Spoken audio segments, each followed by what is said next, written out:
કે જય માતાજી મિત્રો, અમે જઈએ આવડ માતાજીના મંદિરે. તો હવે અમે જઈએ અને જો આ અમારા ભાઈબંધ છે. મિત્રો અમારો એક ભાઈબંધ આવતો હતો, હવે એની વાટે હતા ને આ ભાઈ અમારે એને ફોન કરે છે કે આ અમારો ભાઈ આવી ગયો ને અમે એની ગાડીમાં બેસી ગયા.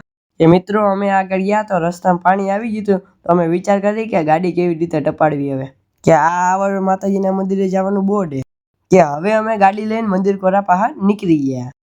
કે મિત્રો સામે ધાર ઉપર દેખાય એ આવડ માતાજીનું મંદિર છે ને આ ભાઈ તો અમારા બોરા ખાઈએ. કે હવે તો અમે ધાર ઉપર ચડાવી ગાડીમાં ચડે એમ નતા તો અમે ઉતરી ગયા ને અમે હવે હાલીને ચડી. કે મિત્રો અમે હવે ધાર ઉપર ચડી ગયા હતા. તો અહીંયા તમે વ્યૂ જોવો, ખાલી લોકેશન જ એવું છે, ફોટા કે વિડીયો બનાવીએ કે ના હે મંદિર. કે મિત્રો અમે હવે આવી ગયા મંદિરે ને હવે લાગી લઈ પગે. કે આ છે મારા ધમાભાઈ.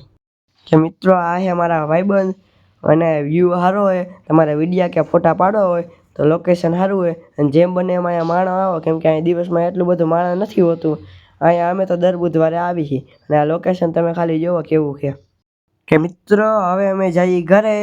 કે મિત્રો હવે આવી ગયા અમે અમારા ઘરે અને હવે અમારો આજનો બ્લોગ અહીંથી પૂરો થાય. જય માતાજી અને જય દ્વારકાધીશ.